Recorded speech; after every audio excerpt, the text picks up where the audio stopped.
Basic nomenclature used in NDPS cases. NDPS cases जो court में लड़े जाते हैं उसके दौरान, फाइल्स पढ़ने के दौरान ऐसे कौन कौन से टर्म्स हैं जो बार बार आते हैं और क्लाइंट्स को समझ नहीं आता कि इसका मतलब क्या है। तो आइए जानते हैं इन टर्म्स के बारे में। सबसे पहले आपके सामने एक आएगा डीएलईओ के नाम से, ड्रग लॉ इन्फोर्समेंट ऑफिसर। ये वो ऑफिसर होता है जो इसको रिस्पॉन्सिबिलिटी होती है कि जो प्रिवेलिंग ड्रग लॉ है, इसका मतलब है एनडीपीएस एक्ट, ये प्रॉपरली इनैक्ट किया जाए, इन्फोर्स किया जाए। तो उस इन्फोर्समेंट की जो रिस्पॉन्सिबिलिटी है वो इस ड्रग लॉ इन्फोर्समेंट ऑफिसर पे होती है। इसमें वो कोई भी कार्रवाई जो करता है एज पर द एक्ट, चाहे वो रेड हो, चाहे वो कॉन्ट्राबैंड जब्त करना हो, वो सारा कुछ उसमें इंक्लूड होता है। एलआई का मतलब होता है लॉफुल इंटरसेप्शन। एनडी का मतलब होता है नारकोटिक ड्रग्स। पीएस का मतलब होता है साइकोट्रोपिक सब्सटेंसेस। इसीलिए एनडीपीएस एक्ट जो है इसका फुल फॉर्म होता है narcotic drugs and psychotropic substances act. CS का मतलब होता है कंट्रोल्ड सब्सटेंसेस, वो सब्सटेंसेस जिस पे कानूनी जो कंट्रोलमेंट लगी हुई है कि भाई ये इससे ज़्यादा नहीं रख सकते हैं या यूज़ नहीं कर सकते हैं, कंज्यूम नहीं कर सकते हैं, उन सब्सटेंसेस को कंट्रोल्ड सब्सटेंसेस कहा जाता है। ओपीएस का मतलब होता है ऑपरेशंस। पीआईटी एनडीपीएस का मतलब होता है prevention of illicit traffic in narcotic drugs and psychotropic substances. IAP का मतलब होता है इलीगली एक्वायर्ड प्रॉपर्टी।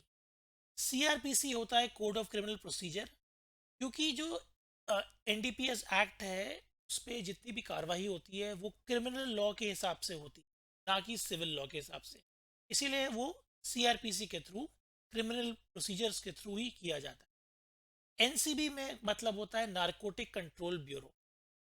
ये गवर्नमेंट का एक एजेंसी है जो इसकी इन्फोर्समेंट को पूरा देखती है कि पूरे इंडिया में किस तरह से नारकोटिक्स के केसेस जो आ रहे हैं उसको कैसे हैंडल किया जा रहा है, कैसे कंट्रोल किया जा रहा है। एचओडी का मतलब होता है हेड ऑफ डिपार्टमेंट। आईएनसीबी का मतलब होता है international narcotic control board. FIU का मतलब होता है फाइनेंशियल इंटेलिजेंस यूनिट। सीए का मतलब होता है कॉम्पोनेंट अथॉरिटी।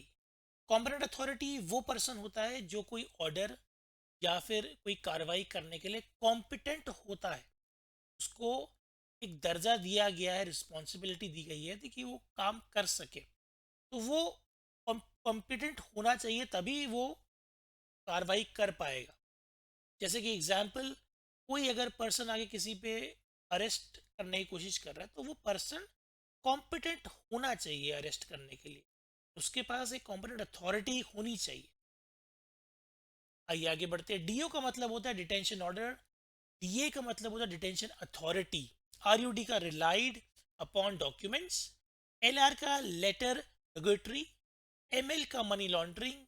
सीआरसीएल, सीएफएसएल और एफएसएल होता है central revenues control laboratory, central forensic science laboratory, state forensic science laboratory.